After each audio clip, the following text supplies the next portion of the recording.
और आप देख रहे हैं CCN मंडला।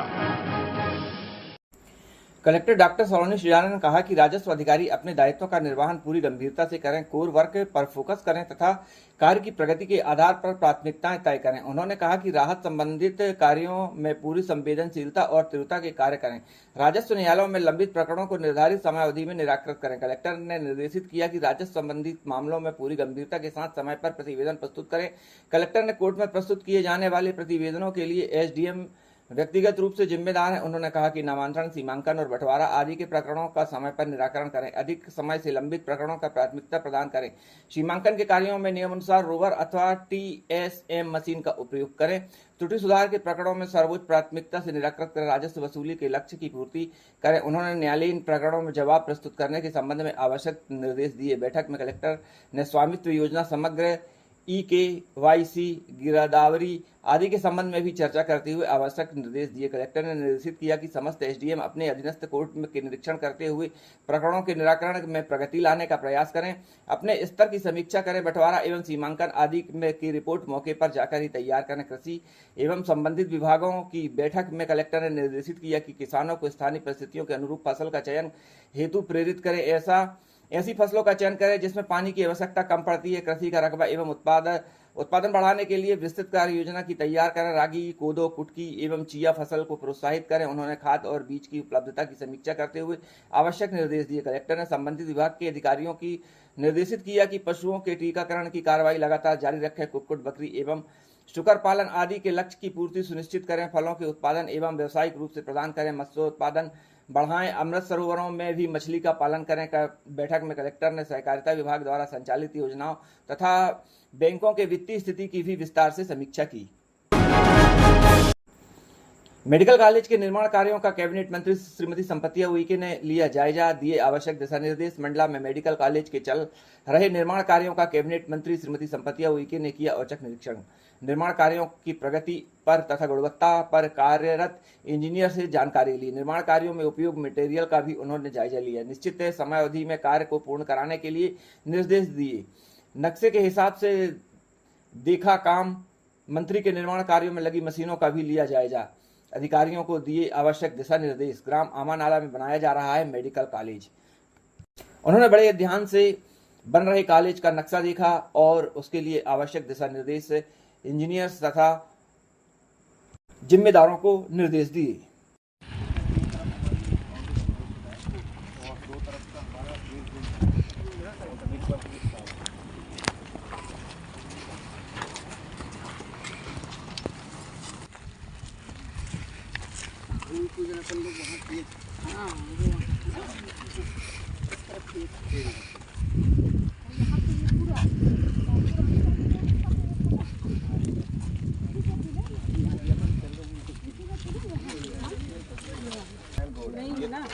वो उसका वो दूसरे टोला जो ये क्वार्टर्स देख रहे हैं और ये इधर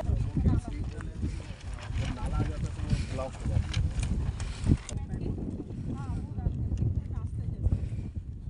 तो वो आए थे मेरे पास, उसको हटाना चाहिए यहाँ के लिए। तो वो दिक्कत ही है ना, हो ही नहीं सकता वो। फायरिंग जोन हटने का और दूसरे वहाँ से ग्रेवल रोड डालने का। जी आप भी सस्ता हो। सॉइल टेस्ट कर लिए थे। ये जमीन कहाँ तक? वो लास्ट तक है जी मैम, ये जो नाला तक रहेंगे ना तो उसका बेनिफिट ज़्यादा होगा। इसको बाहर कर दीजिए। हाँ, वो तो बाहर होगा, उसको बाहर और इसको प्रस्तावित करो यहाँ के एक्सचेंज होगा। हाँ बिल्कुल, हाईवे के बगल में है तो बहुत इजीली होगा। अरे इसके लिए हम ही लोग लगे।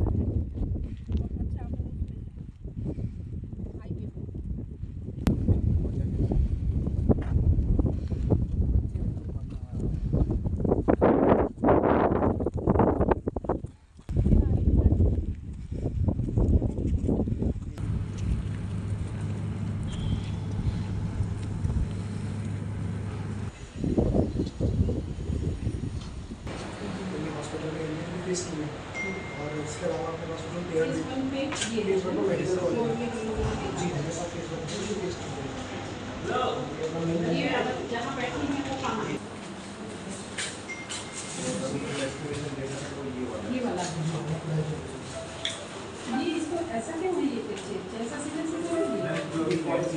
अब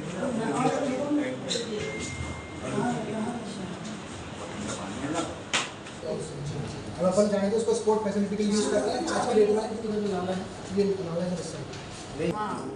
और वो जो नाला है ना जो आप बता रहे हैं तो वो बड़ी नाला नहीं है, छोटी सा पतला सा नाला होगा। इसका भी है नहीं ना, एक जिला पंचायत से छोटा बोल कर देती है, 25-50 लाख लग जाएगा, 50 लाख बढ़िया वो ग्रेवल रोड ठोक देते हैं। बढ़िया चीज़ है। मशीन से मेडिकल के पीछे, मेडिकल कॉलेज के पीछे। पूरे बाउंड्री का काम चल रहा है और खुदाई का काम चल रहा है। जहाँ पे हॉस्पिटल बनना है, नर्सिंग कॉलेज बनना है, उसका भी काम स्टार्ट हो गया है। मशीन यहाँ पे डल गए हैं, मटेरियल यहाँ डल गया है, पूरे मशीनें आ गए हैं, गाड़ियाँ आ गई हैं, तो सब तरफ से पूरी तैयारी अच्छी है।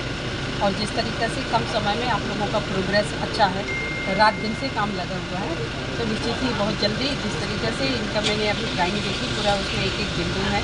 और साथ में इन्होंने जो समय सीमा बताया कि 2.5 साल में पूरा कंप्लीट हो जाएगा, मुझे ऐसा लग रहा है कि 2.5 साल के पहले ही इन लोगों की जिस तरीके से वर्किंग है, तो उस हिसाब से मुझे ऐसा लग रहा है कि 2.5 साल से पहले ही ये काम कंप्लीट हो।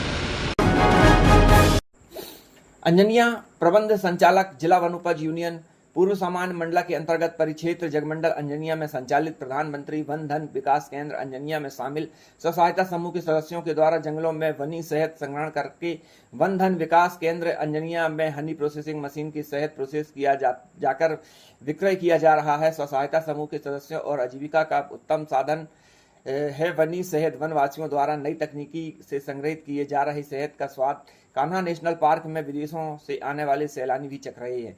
शुद्धता की गारंटी व वनी शहद में परिक्षेत्र अधिकारी जगमंडल श्रीमती लतिका तिवारी उपाध्याय ने बताया कि जगमंडल रेंज के जंगलों में पर्याप्त मात्रा में मधुमक्खी छत्ता बनाती हैं।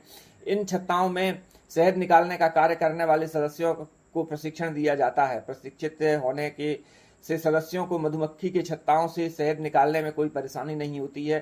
कार्य में वन धन केंद्र अंजनिया के सह प्रभारी बाल सिंह ठाकुर द्वारा सदस्यों को शहद संग्रहण करने हेतु सहयोग व आवश्यक जानकारी प्रदान की जाती है। शहद निकालने हेतु सदस्यों को किट प्रदान की गई। किट पहनकर मधुमक्खियों को बगैर नुकसान पहुंचाए आसानी से शहद निकाला जाता है। वहीं किट पहनकर सदस्यों ने शहद निकाला।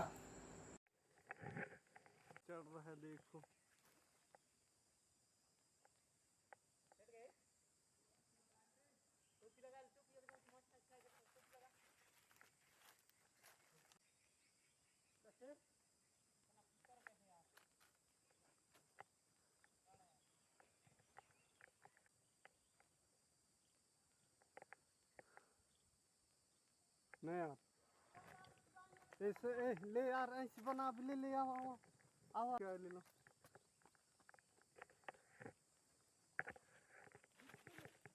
हेलो गाइस, बाल्टी रख के गया है, देखना है अभी क्या होता है।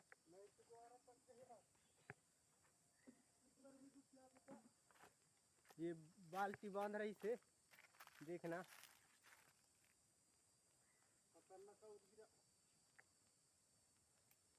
ऊपर वाला रस्सी कैसे गिरा रहे देख लो।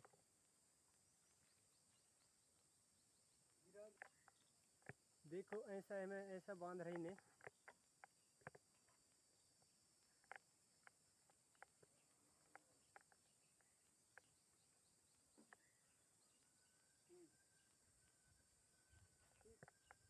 देखो बाल्टी खींचे जा रहे हैं।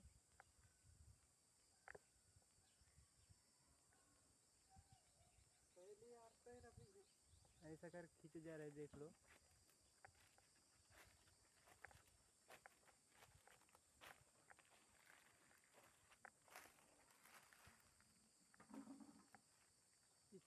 ये वाली छाती पे जाएगा। भीषण गर्मी में तपन से जहां आम जन का जीवन अस्त व्यस्त है, बढ़ते तापमान को देखते हुए इस बार अनुमान लगाया जा रहा है कि तापमान 45 डिग्री के करीब पहुंच सकता है। इस तपन भरी गर्मी में इंसान तो पानी की अपनी व्यवस्था कर सकता है, लेकिन कान्हा के वन्य जीवों के लिए भी कान्हा प्रबंधन ने पेयजल की पुख्ता इंतजाम कर रखे हैं। गर्मी के सीजन में कान्हा पार्क के अंदर विभिन्न वन्य प्राणी जीव विचरण करते हैं। इनके पेयजल के लिए विशेष व्यवस्था बनाई गई है। फील्ड डायरेक्टर SK सिंह ने बताया कि वन्य प्राणी प्रबंधन की दृष्टि से हर 4 स्क्वायर किलोमीटर में एक जल स्रोत वन क्षेत्र में होना चाहिए, जिसको देखते हुए कान्हा पार्क में वन क्षेत्र के करीब 700 जल स्रोत उपलब्ध हैं। कान्हा पार्क करीब 2200 स्क्वायर किलोमीटर में फैला हुआ है। इस हिसाब से कान्हा में वन्य प्राणियों के लिए पर्याप्त जल स्रोत हैं। जहां जल स्रोत नहीं है वहां कृत्रिम जल स्रोत निर्माण कराया गया, जिसमें तालाब या सोसर बनाए गए हैं। वहीं गर्मी के सीजन में इन कृत्रिम जल स्रोतों में टैंकरों के माध्यम से पानी की आपूर्ति की जाती है। फिलहाल कान्हा प्रबंधन पास पर्याप्त पानी के टैंकर उपलब्ध है, जिसके कारण इस गर्मी में सीजन में वन्य प्राणियों को पानी की कमी नहीं होगी, जिसके लिए कान्हा प्रबंधन के द्वारा वन्य प्राणियों के लिए पर्याप्त पानी की व्यवस्था बनाई गई है।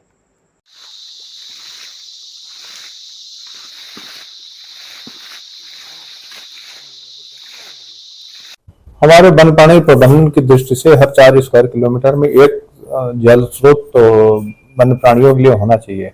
उस दृष्टि से हम अगर देखें तो हमारे पास लगभग 700 से ऊपर जल स्रोत हैं और हमारा पार्क करीब 2200 स्क्वायर किलोमीटर है। तो उस हम देखते हैं तो जितनी आवश्यकता होती है उसके लगभग दुगने जल स्रोत हैं।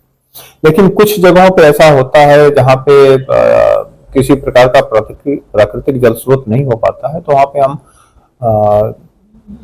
आर्टिफिशियल जल स्रोत पैदा करते हैं, जिसमें हम तालाब बनाते हैं या वाटर सॉसर बनाते हैं।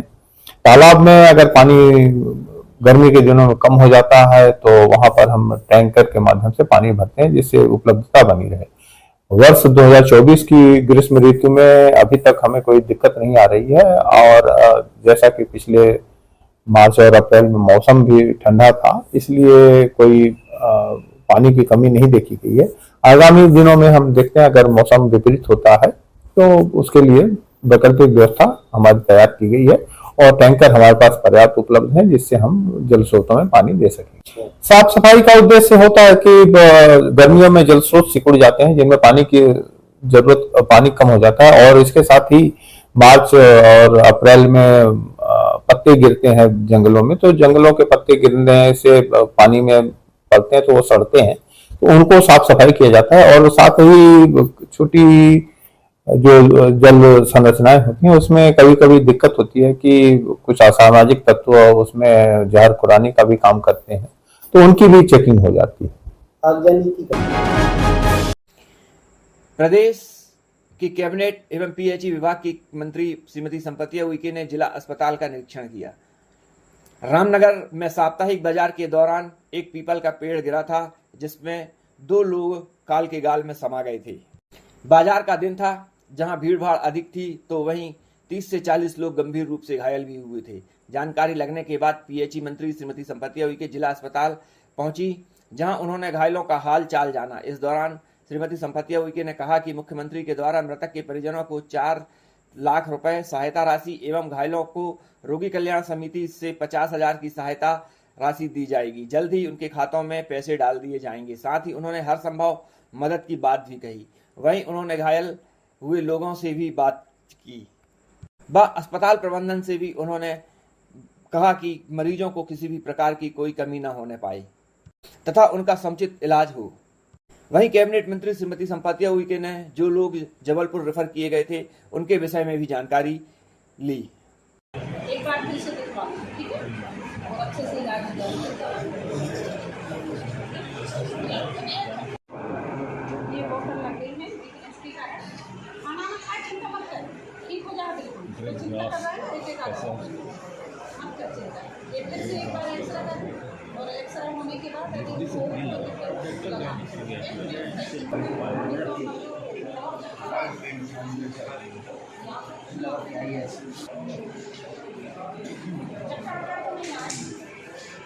अपनी इच्छा से जा रहे हैं।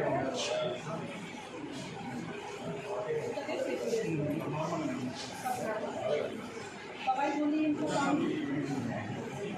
दवाई गोली सब लेके जाना है ना।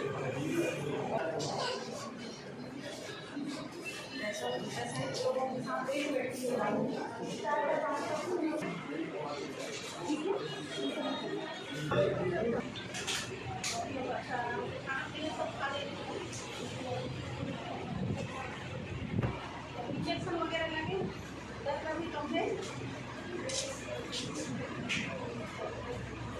फाइट ठीक हो जाएगी।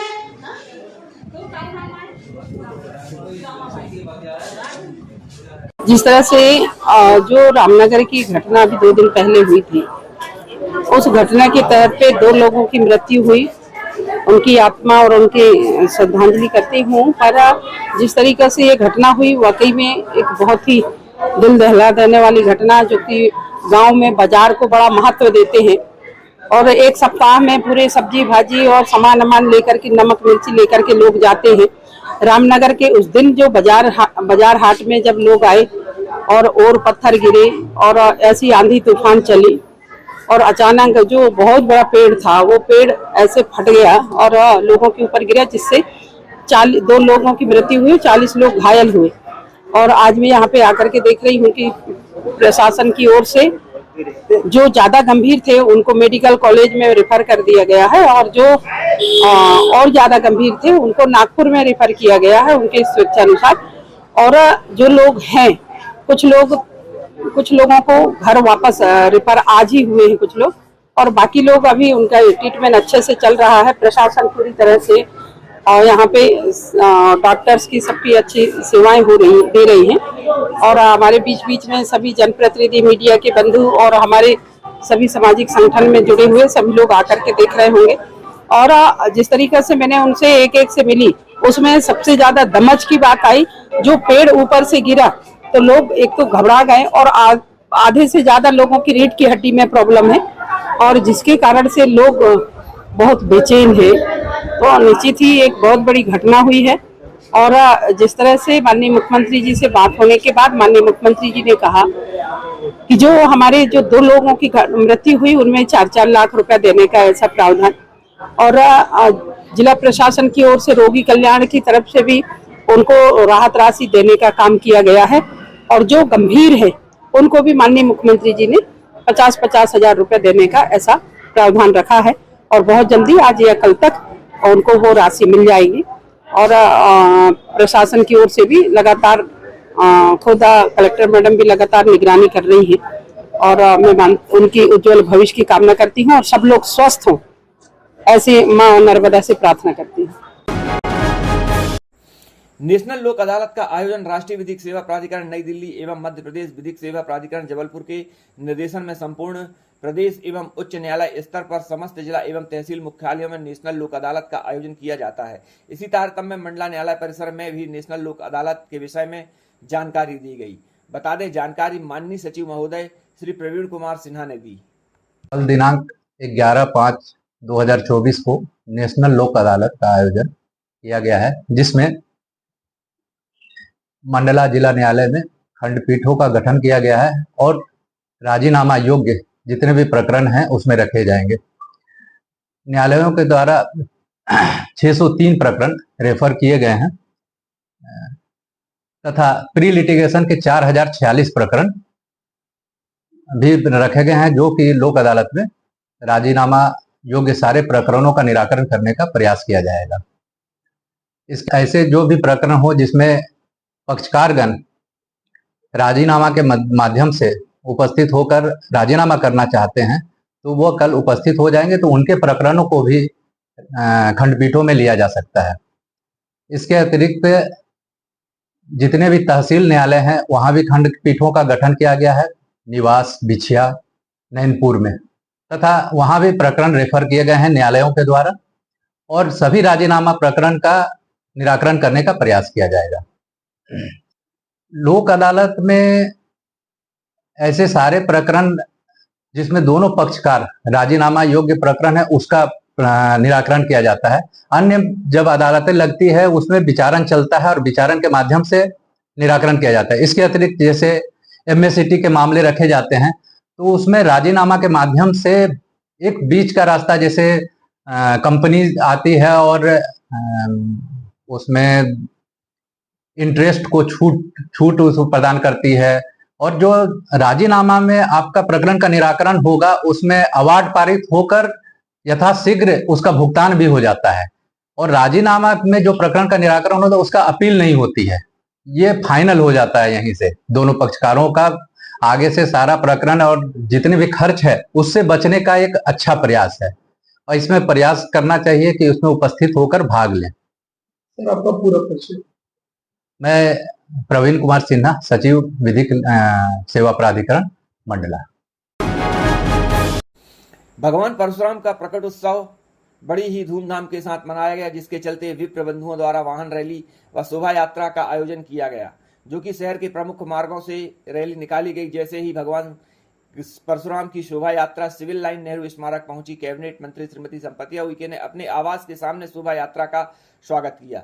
सभी विप्र बंधुओं बहनों को स्वागत तिलक वंदन करके पुष्प भेंट कर फल, जल, मिठाई, कोल्ड ड्रिंक भी भेंट किए। वह सभी को शुभकामनाएं भी दी।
भगवान परशुराम जयंती पर आज भव्य शोभा यात्रा निकली, आपके द्वारा स्वागत किया गया, क्या कहें? जिस तरह से आज परशुराम जयंती के शुभ अवसर पर भगवान परशुराम जी को मैं नमन करती हूँ और परशुराम जयंती के अवसर पर सभी को बहुत बहुत शुभकामनाएं, बहुत बधाई देती हूँ। और ये मेरा सौभाग्य है कि प्रतिवर्ष हर साल मुझे स्वागत करने का अवसर मिलता है।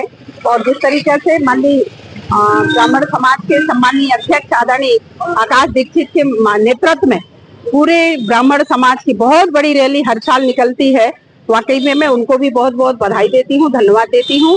और ये ऐसा हर वर्ग, हर समाज के सभी भाइयों को निवेदन करती हूँ कि इस तरीके से एकजुटता के साथ सभी लोग बड़े उत्साह के साथ मनाएं, ऐसा मैं अपील भी करती हूँ।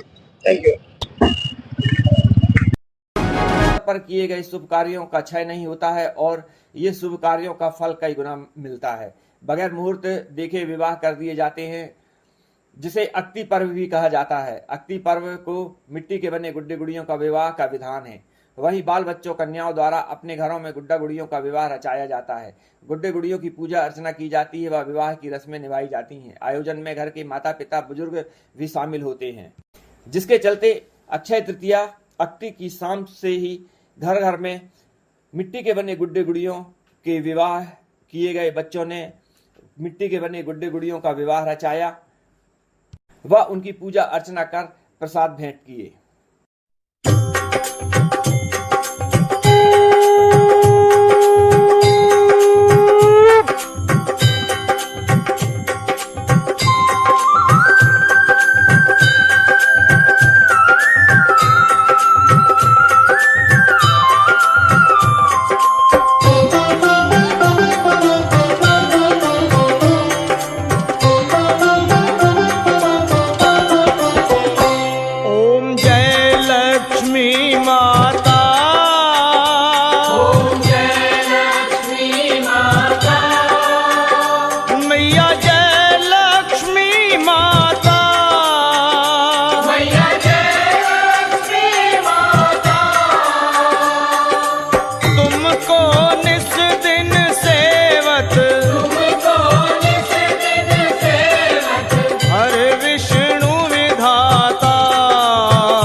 निरंजन सुख संपत्ति दाता,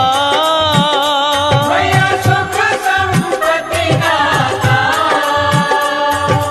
जो कोई तुमको ध्यावत, जो कोई तुमको ध्यावत, रिद्धि सिद्धि पाता। ओम जय लक्ष्मी माता।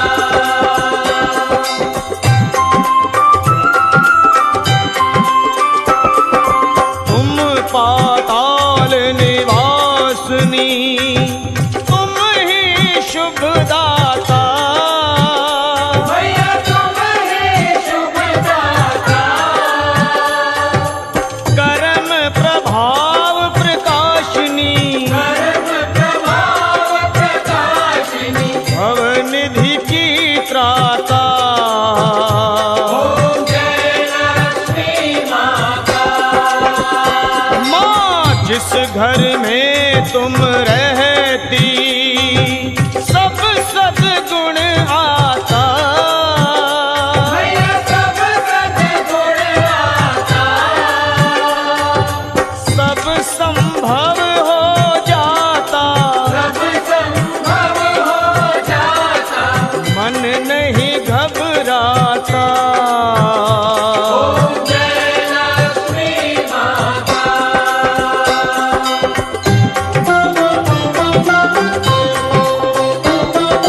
तुम बिन यज्ञ न होवे, वस्त्र न कोई पाता, भैया वस्त्र न कोई पाता। खान पान का वैभव, खान पान का वैभव, सब तुमसे आता। ओम जय लक्ष्मी माता। शुभ गुण मंदिर सुंदर, क्षीरोदधि जाता, भैया क्षीरोदधि जाता। रतन चतुर्दश तुम बिन, रतन चतुर्दश तुम बिन, कोई नहीं पाता। ओम जय लक्ष्मी माता।